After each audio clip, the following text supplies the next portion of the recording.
All right, as Barack Obama embarks on the 6th year of his presidency, hope and change seems to be looking a whole lot more like doom and gloom. Now, before we bring in our lively audience for tonight's, thoughts on things and where they stand for the president, let's take a look at some of the numbers that have changed dramatically for the worse for the country during his tenure. Now, for starters, when Barack Obama entered the White House back in January 2009, his approval rating, it stood at a very healthy 68%. But today, the very same Gallup poll reveals only 39% of Americans approve of the way that he's handling his job in office. So why the huge drop? Well, I can name just a few of the possibilities right off the top of my head, all dealing, of course, with the president's failing policies, and beginning with the fact that he has added more to this country's debt than pretty much all presidents before him combined. Now, back in 2009, the U.S. national debt was $10 trillion, but today it stands at a whopping $17.3 trillion and rising every second. Now, that's just plain scary. And for national security, for this country's standing in the world, for our children and our grandchildren, it's not looking good there either. And moving on, thanks to the president and his brilliant agenda, the poverty rate in America now has skyrocketed since he took office. Now, when 13.2% of Americans were living in poverty in 2009, today that number is 15%, or, get this, 46.5 million people living in poverty today in the United States. Now, why? Maybe because the average American family is now making far less money than it did when he took office. Median household income was almost $60,000 back in 2009. Today, it's about $52,000 per year per family. And because incomes are dropping, the number of Americans living on food stamps, that increased from 32 million in 2009 to a whopping 47 million Americans today. Now, those are the facts, and that's where things stand as the president now begins the 6th year of his presidency. So we bring in our studio audience for reaction. Hi, everybody. Good to see you. Jamu and Rick Unger sitting back to back. I like that. All right, let me put up on the screen, first of all, the biggest problem that the American people think when it comes to the problem in the country. How many think they know the answer what the biggest problem is? What is it, Doug? It's government. It's a failure of our system to produce results, leading the economy to suffer, people to be underemployed, and people to feel hopeless about what's going on in Washington. This is your president, your party. If he's failing and he's a Democrat or Republican, we have to be honest, Sean. Okay, now let's put up the 7 most devastating economic statistics. Jamu and Rick, I want you guys to pay special close attention. 91.8 million Americans no longer in the workforce. Number of jobless working-age Americans has risen 9.6 million people since January 2009. 47.4 million Americans rely on food stamps. 10.98 million Americans receive disability checks. 1 in 3 Americans have felt or fell into poverty between 2009 and 2011. 42% of Americans say they are worse off financially than a year ago. The U.S. debt, he called $9 trillion irresponsible and unpatriotic. Now it's 17+ trillion. Rick Unger, can you admit this is failure? If you're going to put it that way. Look, there's so many statistics you put there, and I actually agree with Doug to some extent. If government can do something about it and it goes wrong, then you have to blame government. There is something else at work here. Hold on a second. Yeah. This is his presidency. Yeah. He's had 5 years. Yeah. If you say it's George W. Bush's fault, I am going to assault you on national TV. Well, I might say it then, because that would be worth watching.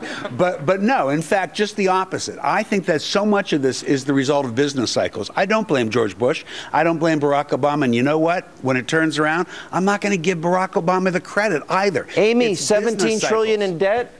Look at these numbers, 91 million Americans out of the labor force, the highest number in decades. That's not Obama's fault? That's a bill of indictment. And I think an even bigger problem is that the president hasn't kept his eye on the ball when it comes to this economic crisis. What did he spend the first few months of his presidency doing? A foolish and failed gun control agenda. You feel like this presidency has just really been lurching from fiasco to fiasco with no clear vision, no clear agenda. And today we're addressing the NSA. Why are we talking about the economy? 200 million text messages a day. I don't like it. All right, Jamu. You love the president. You defend the president every time you're on this program. Are you going to tell me that this is a record of success? It's a record of reality. In looking at who do I blame? A reality of success or Sean, failure? You asked who is to blame. No, I asked you if think this we is have success. That's what I asked. We have to look at the titans of industry. It is fantastic that the stock market has bounced back. It is fantastic that we had 4% GDP growth at the end of last quarter. But who has not benefited from this? The workers whose productivity is up. You have conservatives fighting the minimum wage that hasn't been raised, that needs to be raised. You raise the minimum wage, hang on a second. You get people off the food stamps. Help me out. You get people off No, if they have a job, they get off of food stamps. Conservatives decided all right, go ahead. You want to go ahead? Go ahead. We want to create a dependent class, which is exactly what Obama and the liberals have been doing, is creating this dependent permanent class. It's a war on poor. It's not a war on poverty. And they're creating it, and yet they say that the right is the one perpetuating it. No. Youth unemployment right now, 16.3%. That number wasn't up there, but that tells you right there, people my age and younger are hurting, and we are the ones subsidizing health care, Medicaid, Social Security, you name it. Big government. Growing up. Okay, you want to go there? Because my debt is saddled right now because of the older generation, and you look at what's happening with Obamacare That didn't answer my question. Who subsidized you growing up? That's a ridiculous statement, first of all. Yeah, but I want to be independent. Why do you have a problem subsidizing their generation? Yeah, else's mom and dad. What I'm saying is young people want to be It's all the same. No, it's not. It's not. Wait a minute. Voluntary and not voluntary, and that is not voluntary. Look, the thing is here is America is no longer in the top 10 countries among the world when it comes to economic freedom. And if you look why, it has to do with the fact that this administration continues to place more regulations, more rules on businesses, and it's not getting better. I mean, if you look at the economy in December, only 75,000 jobs were added. That is not progress. I don't see anything good about that. And if you look at the amount of people who've been unemployed for 27 weeks or more, it is holding steady at 3.9 million. It's worse than that. But hang on. It's worse than that because now, Michelle, we're debating whether or not people that get benefits for 99 weeks ought to have it extended. Sean, I'm glad that you brought up the minimum wage because it's important, I think, to understand that what you're talking about in most of these statistics is subsidizing the ramifications of Obama's economic policy. And I think the minimum wage is another good example of that.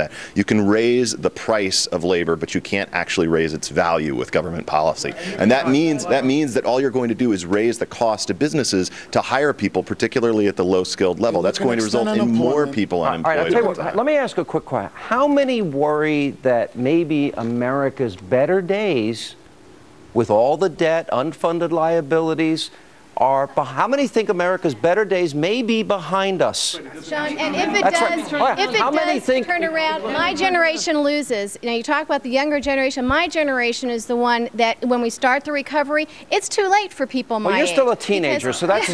I'm a little bit older than you are. So by the time this starts turning around, my retirement, the people my age, my peers, are not going to, it's not going to make it up. We don't have time to make it up. Right. So this affects our life. The American people know this. That's why President Obama's ratings are in the tank. He has got approval rating that's gone down into the 30s, and these are Nixonian numbers, and we don't even have a Watergate type of... No, we actually do. We have an IRS scandal, a Fast and Furious. Nothing that has stuck because the mainstream media is defending him. So right now, this is just the American people hurting. They know who it is. They know whose fault it is. That's the thing. I doubt anyone in this room is really hurting, but there are 50 million Americans on food stamps that are feeling it every single day, every single week, every single month. We're going to take a break.